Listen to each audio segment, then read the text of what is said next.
Hello guys. Welcome to another video. This is Wisdom King YouTube channel.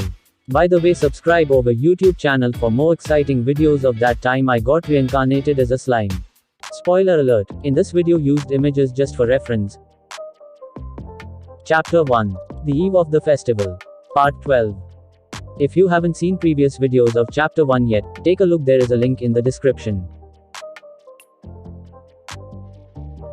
I'd actually caught this guy myself. I had grown pretty adept at moving in the water by now, and it was a good experience for me. I'd have someone else handle that next time, of course, but either way, this was a freshly caught spear tuna. Meanwhile, Hakuro cut and trimmed it for me.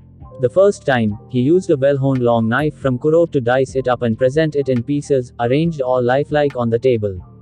This time, however, he'd be performing for a crowd, so he took his time, slowly slicing up the body. Deftly avoiding the spear tuna's solid exoskeleton, Hakuro's knife ran through it like butter. It was the most artistically beautiful dissection I had ever seen, even Shuna was surprised at his dexterity. Put a knife in his hand, Nandhi truly had the air of a craftsman. Shun, behind me, really wanted to help out with the knife I had gifted her, but I dissuaded her from the idea. The reason should be obvious. I couldn't feed inferior goods to a group of world dignitaries. This wasn't something I could joke around with. Shun was my secretary/bodyguard, and I wanted her to stick to that. How did the crowd respond? Well, more than a few were surprised, even scared, of the vicious-looking sea creature when it was first brought in. But as Hakuro's trimming unfolded, looks of joy started to creep over their faces. Then the head came off, the body was cut into 4 sections, and the dishes slowly filled up with the resulting sashimi pieces. In the center were the fattier cuts of white sashimi, the red pieces fanned out around it. The mere sight of that made me salivate, but the crowd, most of whom had never had anything like this before, was a little more nervous. As they continued to watch, Hakuro began to make sushi out of some of the pieces. This feat, I wasn't expecting. White rice, cooking sake, vinegar, mirin, and soy sauce.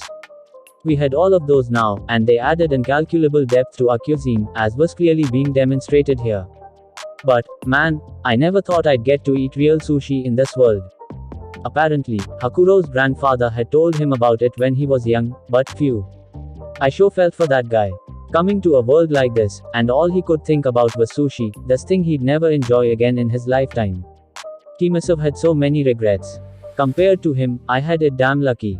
Like Hanata told me as well, trying to replicate Japanese cuisine in this world was, to say the least, a challenge. Hakuro's granddad, though, I remember him described as an otherworlder named Byakuya Araki. Did he live back in, like, the Edo era, maybe? Samurai and shoguns and so on. I doubted he was a sushi chef himself, but when could he have been born? But, it doesn't matter. Got a live life in the now. The buffet table was alive with chatting guests. The food was a hit, everyone raving about it. Shuna and Yoshida had given everything they had to their team up, so I'd say they deserved all the praise they got. On the other hand, the sashimi and nigiri sushi Hakuro made for the crowd was still being wholeheartedly ignored. Maybe the terrifying sight of that spear tuna was a little too stomach-churning to whet their appetites. I spotted at least one show-off telling his friend, "Good heavens, that's an A rank," and so on. There's one trivia whiz in every crowd, isn't there? But come on. It was freshly cut sashimi, there was no way it could taste bad.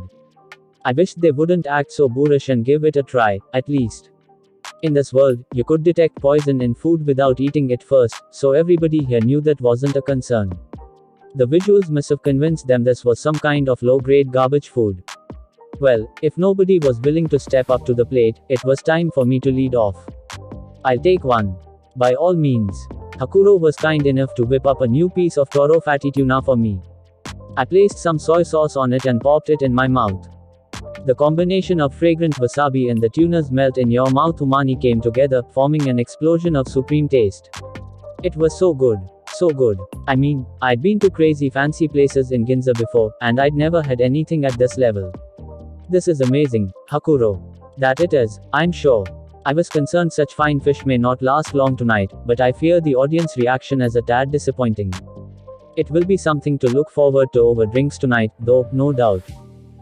Hakuro and the rest of the staff would eat after the guests left. He must have been hoping for some spear tuna to enjoy with his sake later. And he was right, the snub from the guests was a pity, but if he'd made this for himself anyway, then no harm, no foul. In fact, he almost seemed to want them to hate it. Unfortunately, it was Hakuro who had to be disappointed. Would you make me a piece of tuna underbelly without the wasabi, please? Well, who's this? Someone with a lot of guts, asking for the otoro, arguably the best part of the whole tuna. And no wasabi. What are you, a child? Oh, shut it. I don't like that sting in my nose. It was Hanata, dressed in a simple night dress and acting a little too big for her britches for my taste. Ordering sushi like it was her divine right. Too bad there isn't a little more variety. And now she was complaining about that. First no wasabi, then a larger menu. Okay, I'll grant you that not everybody's on the wasabi bandwagon, it can be tough if you've never had it before. I asked for no wasabi up until around middle school age myself. But as a grown-up, a real connoisseur knows how to enjoy the flavor of the wasabi as part of the package. What do you mean, a real connoisseur? What's that even matter? If it tastes good, it tastes good. She was chortling at me now, but she was right. Goddamn it. Why does Hanata have to be so rational about everything? So she picked up the plate from Hakuro, beaming. Slowly, she placed a piece inside her mouth, closing her eyes. This really is excellent. First sashimi and then sushi, it rankles me, but I have to respect you, Rimuru. Sounds like a satisfied customer. She savored the tuna, a look of joy on her face. Right, said Yuki, coming up from behind, I'll have one too. Oh, and with wasabi, because I'm not a kid. Given the job at Hanata, he must have been observing us for a while. I knew he had sampled quite a bit from the buffet, but he must have still been just as hungry. Taking a plate from Hakuro, he finished off the contents fast, no doubt waiting for this moment. Whoa, it's just melt in your mouth. Man, getting to eat sushi this good, over here, it's honestly kind of moving. He was already reaching for the sushi as he spoke, a smile on his face. It certainly is different from freshwater fish, countered Hanata, is it not? You know, I asked the free guild for fish like this, but they turned men down, and I can't magically transport them to me. I had given up on it. But this definitely brings a little more joy to my life. Apparently, Hanata had missed seafood so much that she'd asked Yuki to bring some over to her. That, however, was logistically difficult, there were so many issues to deal with, they couldn't find anyone to tackle the job. Hanata must have brought that up to get back at Yuki for his wasabi job. Well, I couldn't do much about that, Yuki replied with a pained grin. The northern seas are too full of giant fish to be safe, and the south is too far away to make transport very efficient. And you can't make a profit off seafood if you're shipping it in just from inland waters. He was right. Logistics in this world was still pretty weak. As I expected, inlanders had almost no chance to sample fresh fish. Getting seafood to them was just too difficult. Wagons could carry only a little at a time, and temperature control was a major hassle. You'd have to either bring along a sorcerer or have vast quantities of ice available in each town, and even then, there was no telling if you could maintain freshness from the shores all the way to inland cities. You'd have to be pretty rich to have a chance at a fresh fillet, and in fact, the idea probably wouldn't even occur to you in the first place. The concept of fish in stews and such existed, but again, the problem was supply.